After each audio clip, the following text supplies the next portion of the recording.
I was thinking of how was it before, and I thought about the Pacific sockeye salmon. You know, it has a home up where I live, up in the Lillooet area. They go lay their eggs there.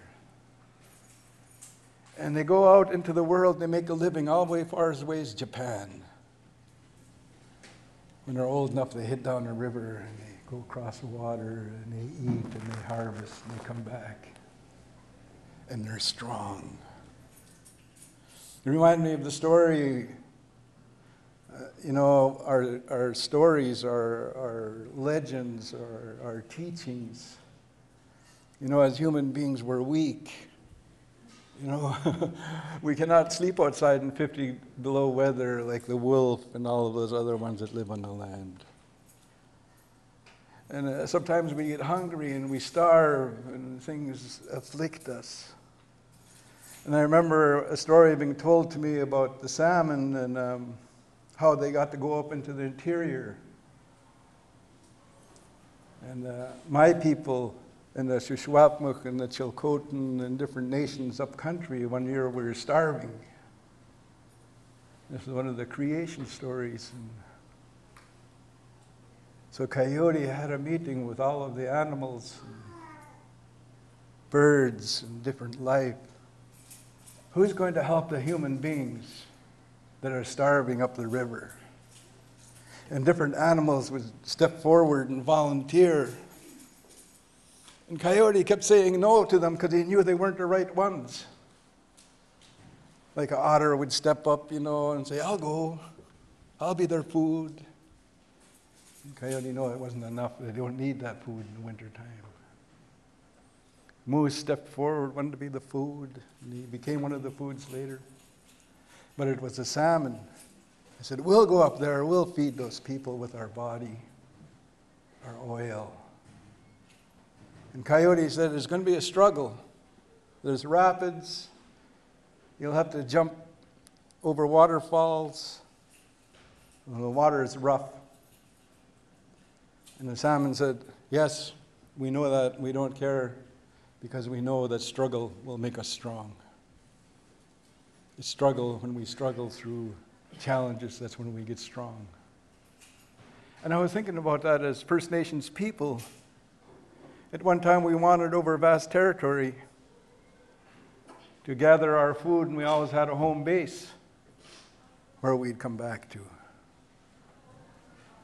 And we were healthy, like the Pacific salmon. We were strong. And we had a way of life. In my language, in Clackman, we had a way of life. That's what culture means. You have a way of life. It includes everything from spiritual practice to food to music, all of those things that make us distinct. We had that.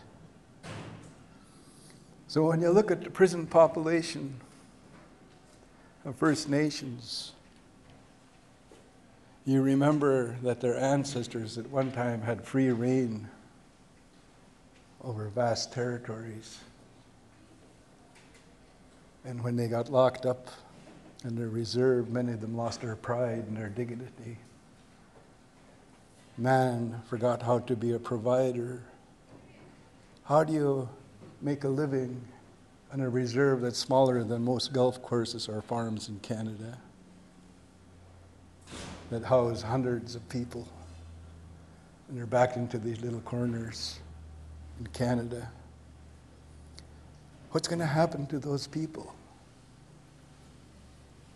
We see the results today. And I seen that this morning, and I went, oh my gosh. I seen it. The feelings that come from being locked up, being not able to move. My granny not being able to go pick roots over there because it's off the reserve. My aunties not be able to go up in the mountain to pick wild potatoes. And, you know, all of these different things that they could not do. And they started to lose their spirit. They started to lose the most important of all things that are human, because we're made up of a mind, a body, and a spirit. And when you lose your spirit, you give up on everything. That seems to be what it is. So that's what happened. And then all of a sudden, one of my elders says, one day the sleeping giant's going to wake up. Who is the sleeping giant? Oh, he says, that's us. I says, oh, okay. Then I started to hear teachings coming through the air that's going to help us. And the most amazing thing was that there was Quinitum. There was white people inviting me to go talk to them and share with them.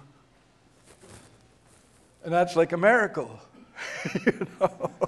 Because for ages we're heathens and savages and devil worshippers. And I just love this fact that we're all here in this beautiful home, modeled after a muskeum, talking about change. I was thinking, what would my message be? And I said, I want to say, there are no hopeless cases, only hopeless methods. I wanted to leave that thought and put that thought in your head, because that thought has saved me many times, and I thought, oh, what are we going to do? What are we going to do? Then, of course, if we put on our thinking caps and start to change our methods. Because I believe that people that hurt people need to be treated.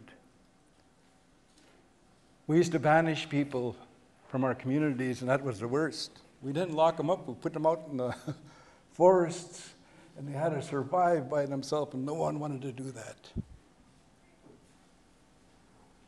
And some of them would change, and they would actually prove it to us that they've changed, and they could come home. And I look at the institutions today, and I go to some of them and have sweat lodge there, have ceremony, talk to them about residential school, want to bring them hope that you can change, that we can change. And I feel a negativity, and I walk on the grounds. Negative air in the air, love of power in the air. Because all human beings are susceptible to love of power. Prison guards, administrators, prisoners, doctors, social workers, we all can fall under the seduction of the love of power. So we're going to turn around, and we're going to go back to the old teachings, the Sty-Wet-Tan. It's teachings that carried us for thousands and thousands of years to guarantee we have a sustainable lifestyle. No danger of extinction. Everyone helping each other in their clans, feeding anybody that walks through the door. All those beautiful teachings we're teaching our children so they would not become destroyers, or they would not fall in love with power, or they would not dominate women or put people down. That's where we're going. I feel it. My time is up. I'd just like to thank you. Kajka siem siaya kajka ay squalowin Saahillthit kwam squalowin Saahillthit. My heart and mind is good now. I've fixed myself by freeing myself with the words I've shared with you. My heaviness is gone from my stomach, and I've healed for this day. Thank you very much.